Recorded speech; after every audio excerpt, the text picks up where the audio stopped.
Okay, I'm on the Mahoney's roof. This is an assessment.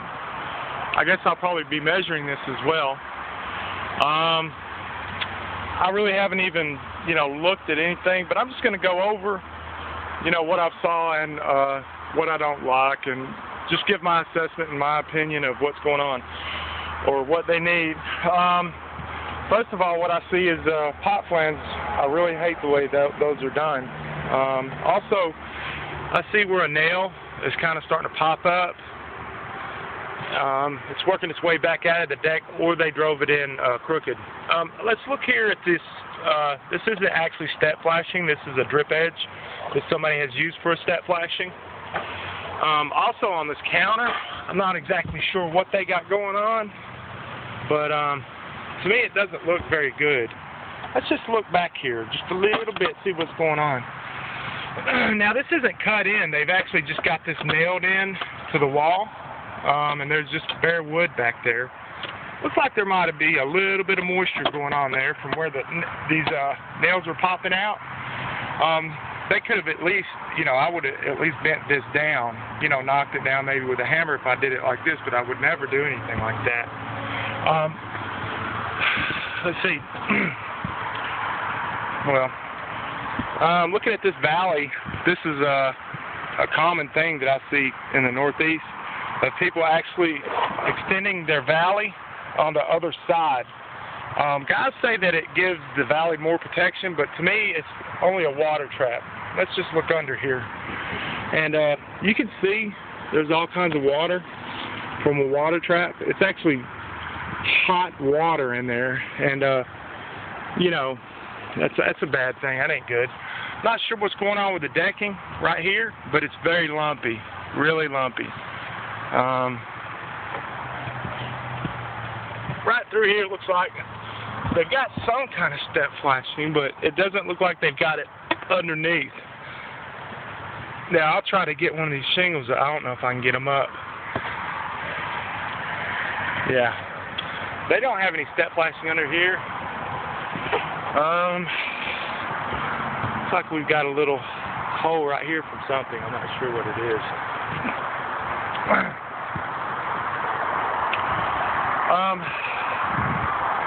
Down here at the bottom, they do something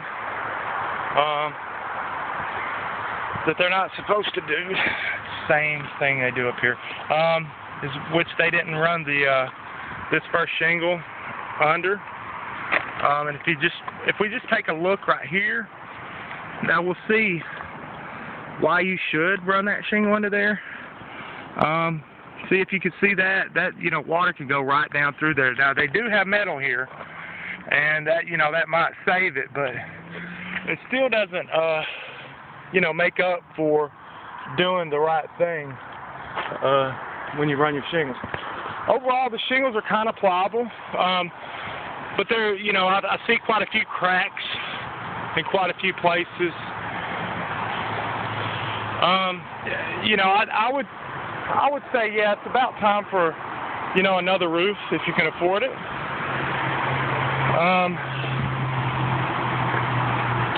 Let's look at the chimney. It's one of those dog ear or Philly flashing things. The caulk's popping loose.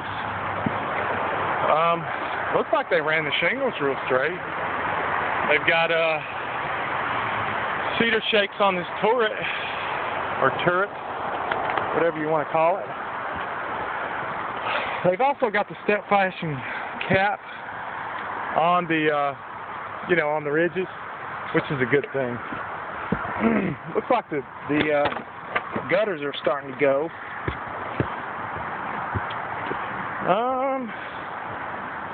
Let's see here. What do they got going on here? It looks like they got it run up under here. So I don't see anything really terrible with that. They got this one cut now. Well, they got this one run to here. Yeah, that doesn't look like it might work. I don't like that right there though. Looks like the ridge vent starting to work its way loose a little bit. Looks like they got the shingles nice and straight over here. Just a few things I don't like, you know, how people do. Oh, now, down on that valley, you can see that they did it, you know, the way that I recommend doing it. And on that side, too, they actually put the first shingle underneath, and they did it there as well. Doesn't look like a terrible job, the way they did it. There's a few issues that I don't like. Looks like they probably had several different roofers doing this. And now I'm running across these cracks. I'm not exactly sure what's causing them. These shingles are sealed down. This one feels like it might have something underneath it. Somebody put something. No, maybe not. But yeah, we've got some cracks going on. I'm not sure what the deal is with these cracks. But let me see. I just saw one. It was right by a crotch or a butt. Yeah, here we go. Here's a shingle that butts. It butts together, and now they've got a split here. Looks like somebody's put something. Well, no, that's just a mat. Looks like somebody's been in here because this one's ripped. Maybe they haven't been in here. Maybe it's just something that's going on with the shingles. I'm not sure. This was a common occurrence with a older shingle that was called Celotex. They had cracks like that. I think that's actually what made them go out of business. Not sure, but I believe. Again, here we've got the overhang valley, which is not good. It's just terrible because you get water up there under there. You don't dug your shingles. It can draw the water, along your shingles, and it also gets under the shingles. And you really don't want water under your shingles because if you ever smelled shingles that have gotten wet on the underside, they stink real bad. I really don't like how they got this here. It looks like metal's the only thing that's saving them on some of these situations. This shingle's going to come to here, so water goes under here. Yeah, maybe not. Maybe it won't go. I wonder if they got a nail right here. Now see, they've got a nail in the valley right here. It's dead center in the valley. Looks like whoever did this valley actually nailed in the valley. There's another nail pop. And actually nails popped all the way up through there.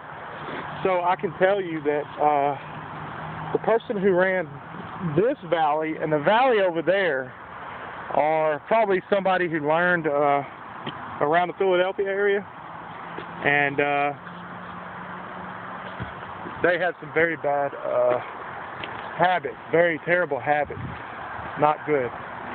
They probably did that their entire career. But the person who ran this dormer, it's a pretty decent job. The only thing is, I probably would have ran the main side before I ran the dormer. I would have ran the dormer before I ran the main side. Just because you have so much more water shedding off this roof, and it can get under those shingles at the dormer. Now, I might have to take back everything I said about that roofer, because I have found a nail that is 3 inches out of the valley. Here's another one. It's on a cap, but this one is I would say this one's 2 inches out of the valley. That's not a good thing. Also, they've got just a corner of a shingle here, and that's something you shouldn't do. You should always start out of the valley. They didn't dug their shingles. I could tell by this right here. Also, let's see here. I bet they got this thing nailed. Let me see. They got it nailed somewhere. I know they do. They got to have nailed it somewhere. They nailed it right there. It's okay. But Should have put this here.